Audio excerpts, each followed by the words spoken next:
Como qualquer fã de Jojo, principalmente de Steel Ball Run, eu fiquei hypado pra caramba depois de assistir o primeiro episódio do anime. Mas chegou a Netflix pra estragar nossa brisa e falou: espera aí uma caralhada de mês pra poder assistir o segundo. Então, nesse tempo aí, eu falei, por que não reler o mangá? E foi isso que eu fiz. E eu acabei prestando mais atenção em algumas coisas que eu não tinha prestado antes. E uma delas me fez gravar esse vídeo, que é o quão bom é o arco do mundo de um homem. Mas antes de tudo, é importante eu falar aqui que esse vídeo vai ter spoiler sim, e muito, então estejam avisados. E outra coisa, essa é a minha humilde opinião. Então se você discorda, deixa nos comentários, me fala qual você acha que é a melhor luta de Steel Ball Run, me fala qual luta você tá ansioso pra ver animada, e sejam respeitosos no comentário, por favor. Antes de eu falar sobre o arco do mundo de um homem, é interessante aqui a gente pensar na função que as lutas de Jojo têm. Geralmente essas lutas estão lá com um objetivo em comum. Elas estão lá pra apresentarem um obstáculo no meio da jornada dos protagonistas, no caso Johnny e o Gyro, até o objetivo final deles. Além disso, elas ajudam a movimentar a obra, criar dinâmica, algumas delas inclusive para apresentar os poderes dos personagens, explicar um pouquinho mais do universo, mas geralmente é só isso. E por que elas empolgam tanto a gente? Bom, tem alguns pontos. A reviravolta que tem nessas lutas, os poderes bizarros que tem em Jojo, os personagens totalmente lelé da cabeça, característico pra caramba, a gente acaba se empolgando, mano. Tem personagem legal pra caramba que a gente vai ver, mas no final das contas, às vezes falta uma coisinha a mais pra gente olhar aquela luta e sentir, pô, aquele sentimento foda, falar, caralho, Absolute Cinema, mano, arrepiei,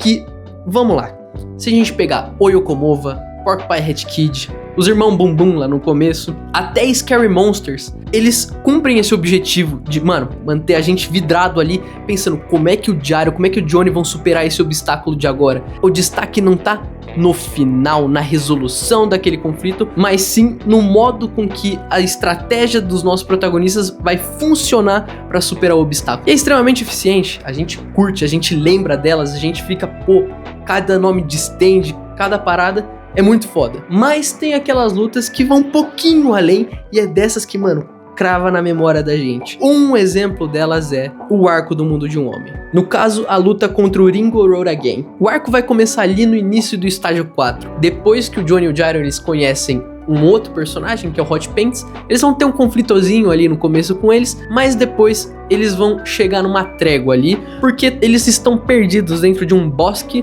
onde eles não conseguem sair, eles ficam andando em looping lá dentro. E esse já é o início do conflito, é onde a gente já vai criar certa tensão, a gente vai saber que tem um inimigozinho pra vir, que tem algo diferente aí. Depois disso, eles vão tentar fugir desse lugar, não vão conseguir, e eles vão encontrar um mano lá que chama Gaúcho, que é extremamente importante, porque ele tem um papel fundamental de bucha.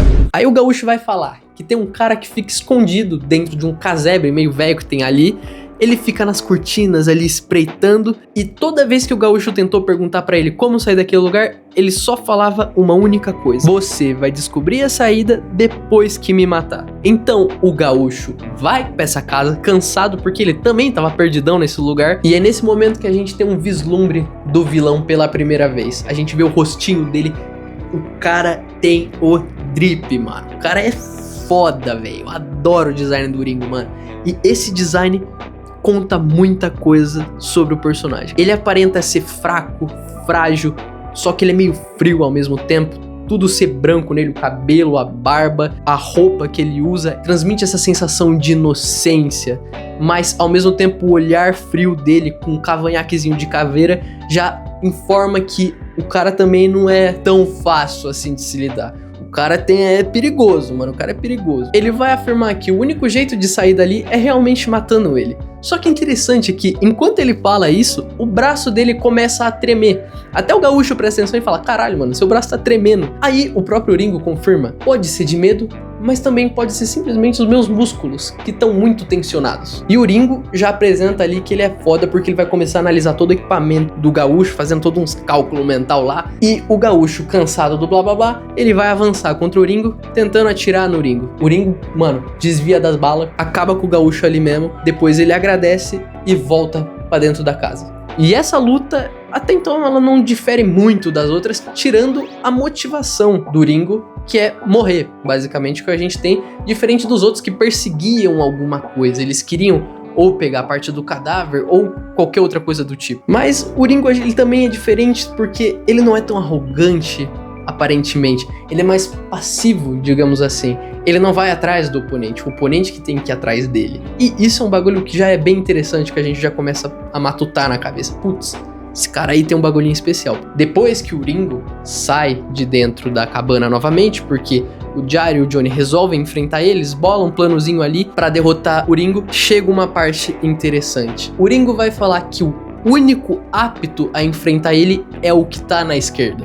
Agora eu confesso que aqui eu fiquei meio confuso, porque eu acho, muito provavelmente, que era o Johnny. Porque o Johnny é que tava o Gyro e o Johnny. O Johnny é quem tava na esquerda. Então, eu acho que era o Johnny. Mas matando na minha cabeça, será que era Hot Pants? Mas, não sei. Não sei. Vamos contar aqui que era o Johnny. Então, considerando que era o Johnny, ele era o único que tinha uma determinação maligna, que é o que era o necessário pra conseguir derrotar o Ringo. Já o Gyro era passivo, conformista, e isso é interessante porque no final do terceiro estágio da corrida, onde o Gyro tava tentando ultrapassar o Diego, o Johnny vira pro Gyro e fala: você não tem o suficiente pra superar o Diego. Se você continuar assim, você não vai conseguir ganhar. E esse é um dos pontos que vai contribuir pra essa luta ser muito foda. Continuando, e aquele planozinho do Johnny, do Gyro e do Hot Pants não vai dar certo. O Ringo vai desviar de todos os ataques e ainda vai meter que, pra ser justo, ele vai falar qual que é o poder de stand dele, que chama Mendon. E o Mendon faz o quê? Toda vez que ele mexe o ponteiro do relógio de pulso dele, ele pode voltar 6 segundos no tempo e todas as pessoas afetadas mantêm a consciência do tempo que foi retrocedido. E a luta vai continuar, vai se desenrolar e vai acabar com o Johnny com um tiro no meio da testa e o Hot Pants caído no chão também com um tiro. E o único que vai sobrar é o Gyro. E o Ringo vai virar ali pro Gyro, que tá derrotado, chocado no chão, e vai falar: você pode ir embora, eu já consegui o que eu queria. No caso, ele também era um dos que precisava pegar a parte do cadáver. E ele fala: pode ir embora porque você não tem a determinação que preciso pra lutar contra mim. Você não tem a malícia. Ele vai meter essa na cara do Gyro e o Gyro vai começar a entrar em conflito interno, que é um dos pontos aqui, e agora eu vou explicar melhor, que ajuda pra caralho a elevar o nível dessa luta. Porque ela trata sobre a superação de um personagem, sobre mudança. Não é só sobre chegar do ponto A até o ponto B. É sobre se transformar. O Gyro precisa superar para conseguir prosseguir nas lutas, no objetivo dele. Então ele entra em conflito com as crenças que o pai dele tinha colocado na cabeça dele. Ele não podia se render ao sentimentalismo. Ele tinha que ser frio, ele tinha que fazer o preciso para servir ao rei. Que no caso, o Gyro, ele trabalhava como um carrasco de um reino, onde existia uma família real. Então o único objetivo dele, essa é toda a parada do Gyro, é todo o plot do Gyro. Então eu não vou ficar falando aqui sobre isso, mas é importante ter em mente que a função que ele tinha mandava ele ser um cara totalmente frio, sem sentimentalismo, e esse é um dos principais conflitos do Gyro, que, mano, dá um vídeo por si só, porque o Gyro é um puta de um personagem foda. E do outro lado a gente tem o Ringo, que é um cara que tem o objetivo de superar quem ele é. É sobre a perseguição de conseguir ser alguém maior. É entrar no que ele chama do mundo de um homem. Um lugar onde só resta a intenção e a perseguição de algo divino até, sem nenhuma mesquinhez. Ele até fala que isso pode ser chamado de imoralidade. É um personagem com convicção, é um personagem que não quer só perseguir um objetivozinho ali, que no caso os outros queriam pegar as partes do cadáver. Não, o Ringo é um personagem completo, porque vai ser mostrado o passado dele. E mano, o passado dele também, ó, é pedrada. Porque o Ringo era uma criança muito frágil, então qualquer coisinha arranhava ele e podia começar um sangramento. Só que ele acorda um dia na cama com um tarado, com um maníaco, querendo, né? Eu não vou ficar falando isso aqui pra não dar problema com o YouTube, mas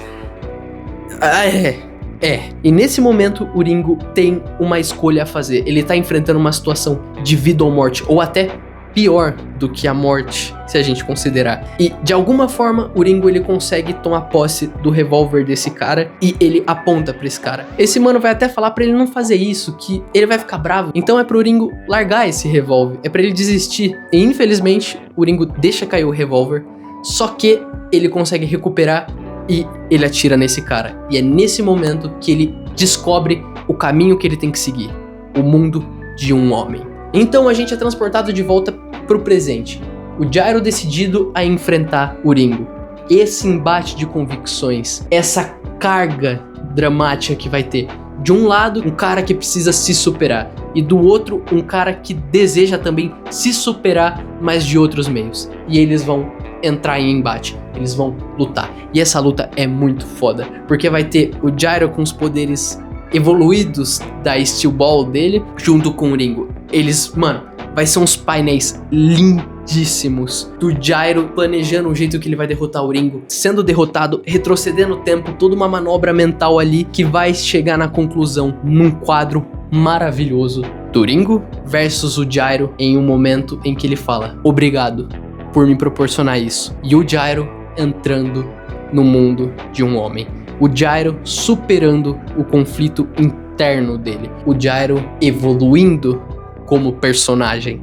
E é justamente isso que torna essa luta tão única e foda pra mim. Não é sobre a resolução do conflito total da obra. É sobre o desenvolvimento de um personagem e sobre esse embate de convicções com outro personagem foda que é o Ringo. Que é um personagem, mano, extremamente completo. Pra mim, um dos top vilões, na minha opinião, não vilão principal, mas dos vilões secundários ali que vão aparecendo nas obras. Cara, é um dos meus favoritos. Também que sou suspeito porque, mano, eu adoro o Ringo, velho. Mas é isso, galera. Essa é uma luta que marcou demais na minha memória, principalmente depois da segunda vez que eu li. Eu quero muito ver isso animado no anime, só que vai demorar demais, infelizmente. E quando acontecer, eu posso voltar aqui e fazer uma comparação do anime com o mangá. Mas até então eu recomendo que vocês leiam o mangá. Eu sempre falo isso aqui porque, afinal, foi a ideia original do autor. Então é sempre bom ver o que o autor pensou realmente, como ficaria, ainda mais que o Araki, né, galera? Pô, o Araki é foda, não é à toa que o cara tem arte exposta no Louvre. Mas é isso, vou me despedindo de vocês e até o próximo vídeo.